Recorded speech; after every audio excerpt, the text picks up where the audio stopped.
Hey there, this is Longshot, and I'm here to talk about version 3 of my monster importer for importing from the DDI into Map Tools. You can pick up the latest version here from rptools.net. Get the map tools, go ahead and open up campaign version 3. Kept the old one around, just in case. Settings you want to have are these settings right here. If you want to pause and copy this into a bat file and run it off of there, you'll be good to go. Let's go ahead and get started, and we'll just kind of crank out a quick character just to show people who are new to this how this works. Let's go ahead and grab a goblin spelt like that. Alright, random goblin or random whatever. I guess this is going to be a goblin, this tiefling. Anyway, so I right clicked on it. I don't hit this because we cannot use this. We want to right click and open it in its own window. Right click, view page source, Control A, Control C, back on in. I'm done with this. I'll just close those guys out. Okay, to import, you want to run this macro right here. I have mine keyed to F8, so let's go ahead and hit F8 and paste and save. And so one of the changes here is that because it's doing multi-power processing a little bit better, the multi-power stuff is faster, but it does add like a second or two to the regular builds. Nonetheless, it doesn't take that long. And there's our creature. So if you only came to find out how to use the importer, then you're good to go. In the meantime, for one of the new things that have been added to this, we have colors inside the little stat sheet that gets imported. So as you can see, I chose purple for the sections, and then after that it's just green, blue, and red, for the most part. Okay, so let's go ahead and start taking a look at some of the new multi-power items that I have worked out here. I'm also going to be showing some of the things that don't work quite as well as we'd like to, but it's good for everyone to know, just where it succeeds and where it fails. Alright, so paste, save, we'll let you start up, and one of the things that it still doesn't quite have a handle on is this. Now you see here in Thunderlash we have a secondary attack on a hit. So it's going to go and do the link. That's new. It'll link that. But the thing is, this miss kind of follows right under the same line. So it'll catch the miss for the initial power, but it'll also tack it onto the second power. So that's something I'll have to deal with in a future version. Another thing worth looking at is here's some failed saving throws, so those will be in there, and well, let's take a look. Okay, so here's our low res thingy beast, and there we go with the secondary attack, and we have also got our failed saving throws. Let's jump on in there. And so the failed saving throws are under Dream Flight, so there they are, and there they do their additional things. I believe this is new. Now it says see also, and it puts down the names of the things that are tied off of it, so you can read ahead of time, what the names are, and that'll be helpful. Again, same stuff as before. Scooping Bite does not always grab; it only grabs in certain cases. So here, if the case is true that it can grab, then there's the grab button for the DM. There's a secondary attack. See also Thunderlash secondary attack. If we go in here, we will see at the bottom, there it is. This power triggers Thunderlash secondary attack on a hit, and the miss half damage. Yes, that did work out just fine. Unfortunately, that wasn't supposed to be in the secondary attack, but it is. So I'm still not quite to my my dream goal of 0 configuration. But again, it's always circumstantial. I think I'm grabbing about 80% of the creatures correctly, so that's always good. Also, notice again that it's still doing a pretty good job at not doing things it shouldn't. For example, trait unhindered has the word grabbed all over the place, but it doesn't. It's not a grabbing thing. It doesn't grab at all. And sure enough, no grabs. So it's still pretty decent at that.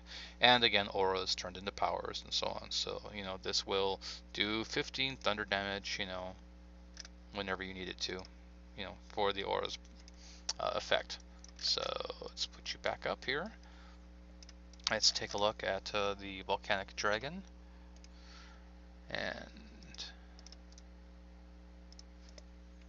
Control C, in you go.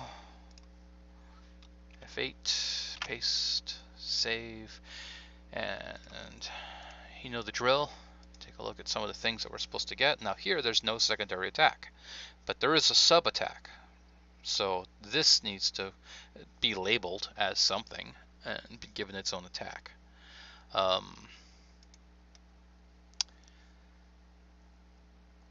Let's see, what else do we have that's interesting here. I think that was pretty much it.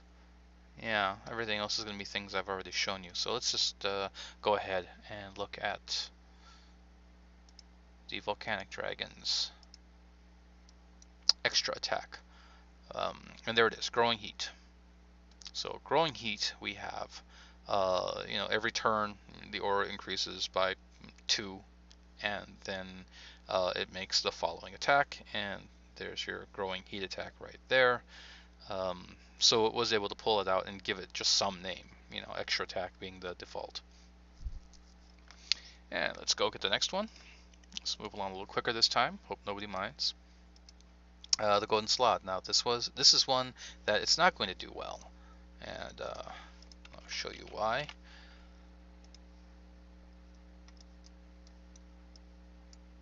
Again, in the interest of being thorough and showing everybody what it can and can't do, I don't want surprises to screw people up and them discover that this isn't as perfect as it looks from the tutorials. So we don't have anything really broken up here. This is all just straight up English saying, hey, by the way, there's a bunch of sub powers in here. So everything in here that it can pull off, it's going to. If it sees the target is slowed, so it's going to go and put slowed in there, for example. And it's not going to know what to make of any of this.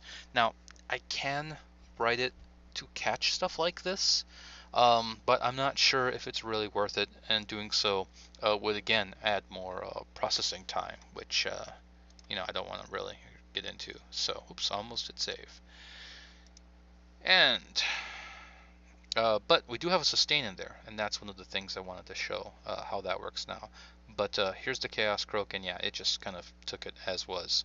So this is something the DM's just going to have to work out for themselves. I don't know how often this will come up for most people. And the bite dazed, what's it say? If the attack roll is even, the target is dazed. So once again, the bite won't daze them, but you have that ready to go. And the Chaos Croak has a dazed feature in there. There's an if in there, so it's at least got that much ready. That still works just fine. And then the sustain, yes, let's look at that sustain there, because this is one of the new things, how it handles that. Yeah, so sustain minor, it pulls its own power to do all this. So the sustain minor will be 2d6, 8 acid damage, and it will regain 5 hit points for each creature grabbed by it. It can't know how many creatures it is, and there's just nothing in the framework for that to become a variable. So when we look at it, it's just going to be the 5 points, at distance of 0, 5 points, and again, sustain minor, 2d8 acid damage. So just trying to get as far along as we can with the configuring. All right, let's do one last one. And just to show you now, that was all Monster Manual 3 formats here, because that's what I worked on. The next version will include non-Monster Manual 3 formats. However, this is a non-Monster Manual 3 format. And let's go ahead and toss this in really quick. So I didn't want to give people the impression that it doesn't do the non. It's just not built quite the same. So let's save that. And this one is just insane. I mean, if your DM throws this at you, I don't think your DM likes you very much. So look at iRay. I mean, it's a whole page worth of crazy stuff. And on top of that, uh, this power, first failed saving throw, second failed saving throw. It's, you know, that's going to be this power plus this subpower plus these two, and that's not even the only one. You know, there's a bunch of other ones in here that I think 7. Here it is, Petrifying Ray. You know, the target is immobilized instead of slowed. You know, so this thing has to go and make a failed saving throw again for this power, and it needs to be able to pull immobilized but ignore slowed in this power, and then, you know, petrified for the second failed saving throw, which, you know, is bad times. Up here over at the central eye, you know, we have dazed and slowed, first failed saving throw, so again the central eye is going to have one. And, you know, this needs to be stuck in just with this one power, so it's just a lot of, you know, insane things. And one like this would take kind of a while to pull in, unfortunately, just because it's just cranking so much information with all of these different ones. But still, just try to imagine how long it would take to actually build a creature like this. So when I do the non-Monster Manual 3 format ones, hopefully it will be a lot faster in cranking through all of this stuff. But for now, I mean, it's just going to take forever, you know, to get all this done, to get something like this in. But, you know, so here it is. You know, it does still try to do its best, and there's all the saving throws and failed saving throws and after effects. I didn't even notice in there. And let's just go ahead and pop up our powers as it chokes on that. Central Eye has a failed saving throw, so there it is. Stunned, the miss an effect did follow that, you know, as it was supposed to. We have iRay, and then I've been able to catch and tag on, you know, a descriptor for each one. It's not perfect. I would like to have a space here, but, you know, it's better than nothing. And then, you know, all nicely ordered. There's the array with this failed saving throw, and then the other failed saving throw, and so on down the line. Let's take a look at the first failed saving throw, immobilized but not slowed, so we should see immobilized, and we shouldn't see slowed. And there we go. That worked out fine. And then petrified, of course, will be petrified, which, again, bad times. So, you know, I'm going to be cranking out the next version as soon as I can, but that basically wraps it up. I have, again, one vocal user. That's great. This will be more robust. The more people that find things that are wrong. You know, I've already shown you things I know are wrong, so you don't have to bring those ones up. But you know, anything else I haven't mentioned, you know, please feel free to bring up something that didn't work correctly, and I will address it. Thank you for watching. This is Longshot out. Happy gaming.